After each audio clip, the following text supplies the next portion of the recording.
ආයිබෝවන් මම නෙට්මි සදලිකා. මම Pradeep Karunaratne. BLM Talks වෙත ඔබව සාදරයෙන් පිළිගන්නවා. අපේ channel එකට අලුත් කෙනෙක් නම් subscribe කරන්න. ඒ වගේම bell icon එකත් click කරන්න අමතක කරන්න එපා.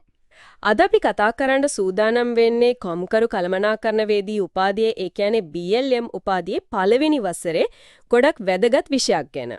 ඔව් BLM 1223 ක්ෂුද්‍ර ආර්ථික විද්‍යාව ඒකෙත් පළවෙනිම මාතෘකාව ආර්ථික විද්‍යාව පරිබඳ දල විශ්ලේෂණයක්. මේක මූලික සංකල්ප ටික හරියටම අල්ලගන්න තැන අපි බලමු මේකේ ව්‍යාපාරික පැත්තට තියෙන යෙදුම් මොනවද කියලා. මුලින්ම අහන්න ඕන ප්‍රශ්නේ තමයි අපි මොකටද මේ ආර්ථික විද්‍යාව ඉගෙන ගන්නෙ? මේක අපේ එදිනෙදා ජීවිතයට කොහොමද ඇත්තටම බලපාන්නේ?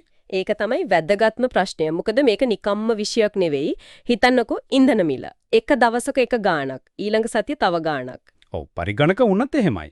මිල වෙනස් වෙනවා. හරියටම අන්නේ මිල තීරණය වෙන්නේ කොහොමද කියලා තේරුම් ගන්න ආර්ථික විද්‍යාව ඕන. වෙළඳ පොළ හැසිරෙන විදිහ.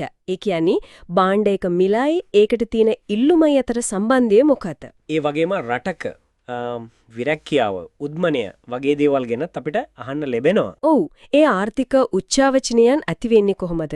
ඊට පස්සේ විනිමය අනුපාත ඩොලර් එකේ අගය වෙනස් වෙන එක අපේ රටට බලපාන විදිහ. මේ ඔක්කොම හරහා ලෝක ආර්ථිකයන් එකිනෙකට සම්බන්ධ වෙලා තියෙන්නේ. ශ්‍රම වෙළඳ පොළ වුණත් ඒ කියන්නේ රැකියා වෙළඳ පොළ ක්‍රියාත්මක වන ආකාරය දැනගන්නත් මේක වැදගත්. අනිවාර්යයෙන්ම අවසාන වශයෙන් උද්මනය, gedara වියදම් මේ හැමදේම අපේ ජීවිතවලට කෙලින්ම බලපානවා. ඉතින් ඒක තේරුම් ගන්න මේ දැනුම අත්‍යවශ්‍යයි. එතකොට මේ හැම දෙයකටම මුල මේ ආර්ථික විද්‍යාව කියන විෂයම බිහි වෙන්න මොකක් හරි හේතුවක් තියෙන්න ඕන නේද? ඔව් ඒකට තියෙන එකම මූලික හේතුව තමයි හිඟකම. scarcity හිඟකම. මේක තරාදියක් වගේ හිතන්නකෝ. එක පැත්තක තියෙනවා අපිට තියෙන සීමිත දේවල්. සීමිත සම්පත් සහ කාලය. ඒ කියන්නේ භූමිය, ශ්‍රමය වගේ දේවල්. ඔව් භූමිය, ශ්‍රමය, ප්‍රාග්ධනය සහ ව්‍යවසායයකත්වය. මේවා සීමිතයි. හරි. එතකොට තරාදී අනිත් පැත්තේ තියෙන්නේ අපේ ආශාවන්. ඒවා සීමිතයි. කවුදාවත් ඉවර වෙන්නේ නැහැ. ආහාර, ඇඳුම්, ආරක්ෂාව, ගෙවල් දොරවල්, සැප පහසුව. ඒ ලැයිස්තුව දිගයි හරියටම. ඉතින් ඔය සීමිත සම්පත් වලින් අර අසීමිත ආශාවන් සපුරන්න බැරි තැන තමයි හිඟකම ඇති වෙන්නේ. ආර්ථික විද්‍යාව කියන්නේම මේ හිඟකම කළමනාකරණය කරන එක ගැන. අපි දැන් කතා කරපු අර නිෂ්පාදන සාධක 4 ගැන තව ටිකක් විස්තර කරමු. හොඳයි. පළවෙනි එක ශ්‍රමය. ඒ කියන්නේ ලේබර්. මේක තමයි භාණ්ඩයක් හරි සේවාවක් හරි නිෂ්පාදනය කරන්න යොදා ගන්න මිනිස්සුන්ගේ දායකත්වය. ඊළඟට ප්‍රාග්ධනය. කැපිටල්. ඔව් ගොඩක් අය මේක සල්ලියත් එක්ක පටල ගන්නවා. ඒත් මෙතන ප්‍රාග්ධනය කියන්නේ නිෂ්පාදනය සඳහා යොදා ගන්න මිනිසා විසින් නිපදවපු සම්පත් වලට. යන්ත්‍ර සූත්‍ර, මෙවලම්, ගොඩනැගිලි වගේ දේවල්. හරි. ඊළඟට භූමිය, land. ඒකට අයිති වෙන්නේ නිෂ්පාදනයට යොදා ගන්න හැම ස්වභාවික සම්පතක්ම.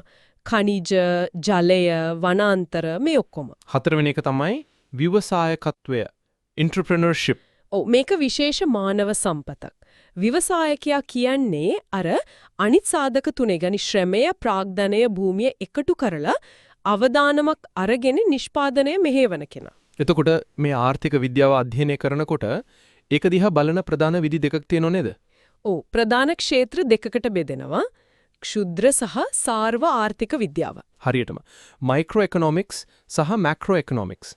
ක්ෂුද්‍ර ආර්ථික විද්‍යාව කියන්නේ මේ තනි පුද්ගලයන්, ආයතන, පවුල් වගේ කුඩා ඒකකවල හැසිරීම ගැන අධ්‍යයනය කරන එක.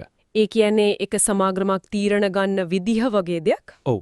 එතකොට සාර්ව ආර්ථික විද්‍යාව කියන්නේ සමස්ත ආර්ථිකය දිහා බලන එක. උඩ ඉඳන් බලනවා වගේ. දලදේශීය නිෂ්පාදිත, ඒ කියන්නේ GDP, උද්මනය වගේ දේවල්. ඒ වගේම ආර්ථික විද්‍යාඥයින් යොදා ගන්න විශ්ලේෂණ වර්ග දෙකකුත් තියෙනවා කියනවා. ඔව්. යථාර්ථවාදී ඒ කියන්නේ පොසිටිව් විශ්ලේෂණය සහ සම්මතවාදී ඒ කියන්නේ නෝමටිව් විශ්ලේෂණය. මොකක්ද දෙකේ වෙනස? යථාර්ථවාදී විශ්ලේෂණයකින් කියන්නේ කුමක් සිදු වේද කියන එක. මේවා කරුණු මත පදනම් වෙනවා. අපිට ඒක හරිද වැරදිද කියලා දත්ත වලින් පරීක්ෂා කරන්න පුළුවන්. හරි. එතකොට සම්මතවාදී කියන්නේ? සම්මතවාදී විශ්ලේෂණයකින් කියන්නේ කුමක් සිදු විය යුතුද කියන එක. මේවා පදනම් වෙන්නේ වටිනාකම් සහ මතවාද මත. රජය මෙහෙම කරන්න ඕන වගේ ප්‍රකාශ. දැන් මේ සංකල්ප විශ්ලේෂණය කරන්න ආර්ථික විද්‍යාඥයන් මොන වගේ මෙවලම්ද පාවිච්චි කරන්නේ? එයාලා විවිධ මෙවලම් භාවිතා කරනවා. උදාහරණයක් විදිහට සමීකරණ. equations. විචල්‍යයන් අතර තියෙන සම්බන්ධය ගණිතමය වශයෙන් පෙන්වන්න. ඉල්ලුම් සමීකරණය වගේ. QD = BP. ඔව්. ඒ වගේම විචල්‍යයන්, ඒකට variables, ආර්ථික ආකෘතියක වෙනස් වෙන සාධක.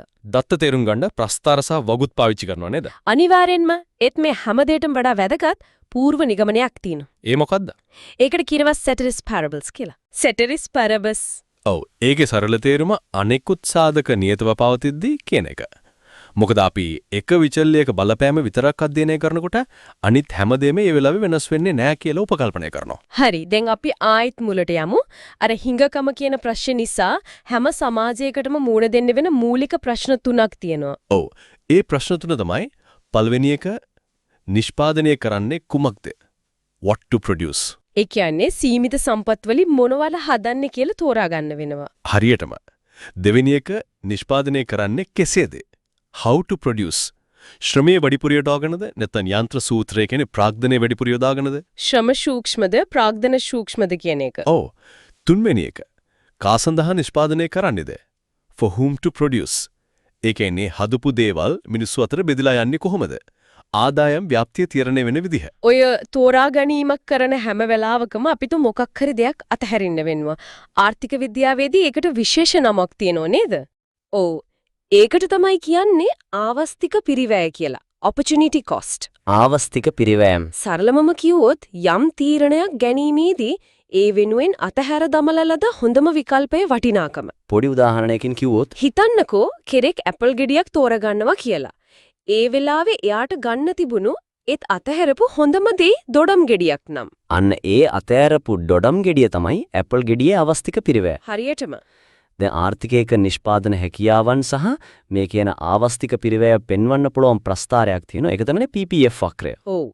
නිෂ්පාදන හැකියාව මායිම production possibility frontier. මේකෙන් පෙන්වන්නේ තියෙන සම්පත් සහ තාක්ෂණය යොදාගෙන ආර්ථිකයකට නිෂ්පාදනය කරන්න පුරුවන් භාණ්ඩ වර්ග දෙකක විකල්ප සංයෝජනයන්. එතකොට ඒ වක්‍රයේ උඩ තියෙන ලක්ෂ්‍ය වලින් මොකද කියවෙන්නේ? වක්‍රයේ මත තියෙන A B වගේ ලක්ෂ්‍ය වලින් පෙන්눔 කරන්නේ කාර්යක්ෂම නිෂ්පාදනයක්. ඒ කියන්නේ සම්පත් සම්පූර්ණයෙන්ම යොදාගෙන තියෙනවා. හරි. වක්‍රයට ඇතුළත තියෙන ලක්ෂයක C වගේ ඒකෙන් කියවෙන්නේ අකාර්යක්ෂම නිෂ්පාදනයක්. සම්පත් නාස්ති වෙනවා, විරක්‍යාව තියෙන්න පුරුවන්. එතකොට වක්‍රයෙන් පිටත ලක්ෂයක්. ඒක දැනට තියෙන සම්පත් වලින් ළඟා වෙන්න බැරි මට්ටමක්. මේ වක්‍ර හැඩයත් වැදගත් නේද? ගොඩක් වැදගත්. ඒක සරල රේඛාවක් නම් නියත ආවස්තික පිරිවැයක් තියෙනවා කියන එක. ඒත් යථාර්ථයේදී ඒක මුලට අවදලයි නේද? බවුඩ් අවුට්. ඔව්. ඒකෙන් කියවෙන්නේ වැඩිවන ආවස්තික පිරිවැයක් තියෙනවා කියලයි. ඒක තමයි යථාර්ථවාදී తත්වය. හරි. දැන් අපි කතා කරපු මූලික ප්‍රශ්න තුනට උත්තර දෙන විදිහ අනුව තමයි ලෝකයේ විවිධ ආර්ථික පද්ධති බිහි වෙන්නේ. ඔව්. ප්‍රධාන වශයෙන් පද්ධති තුනක් ගැන කතා කරන්න පුළුවන්. පළවෙනි එක වෙළඳපොළ ආර්ථික පද්ධතිය. Market economy. මෙතන තීරණ විමධ්‍යගතයි. අදෘශ්‍යමාන හස්තයක් වගේ ඉල්ලුම සහ සැපයුම හරහා තමයි සම්පත් බෙදී යන්නේ. රජයේ මැදිහත් වීමක් නැති තරම්. ඒත් ඒ ක්‍රමයේ අඩුපාඩුත් තියෙනවා. ඔව්. ඒකට විකල්පයක් විදිහට තමයි සැලසුම් කළ ආර්ථික පද්ධතිය එහෙම නැත්නම් planned economy බිහිුනේ. මෙතන තීරණ ඔක්කොම මධ්‍යගතයි. මධ්‍යම සැලසුම් අධිකාරියක් ඒ කියන්නේ රජය තමයි තීරණ ගන්නේ. හරියටම. සමාජ ආරමුණු වලට මුල් තැන දෙනවා. එතකොට තුන්වෙනි එක තමයි මිශ්‍ර ආර්ථික පද්ධතිය mixed economy. ඔව්. අතරම ලෝකේ බොහෝ රටවල තියෙන මේක. අර පද්ධති දෙකේම එකතුවක්. වෙළඳ පොළත් ක්‍රියාත්මකයි, රජයත් අවශ්‍ය තැන්වලදී මැදිහත් වෙනවා. ශ්‍රී ලංකාව කියන්නේ හොඳ උදාහරණයක්. ඔව් ශ්‍රී ලංකාව මිශ්‍ර ආර්ථික පද්ධතියට හොඳ උදාහරණයක්. එයිනම් අපි අද කතා කරපු මේ දේවල් ඔක්කොම එකට ගැලීමක් වගේ සම්බන්ධ කරන්න පුළුවන්. අනිවාර්යයෙන්ම. මේක කතාවක් වගේ. පටන් ගන්නේ අසීමිත මිනිස් අවශ්‍යතාවලින්. ඒත් සම්පත් සීමිතයි.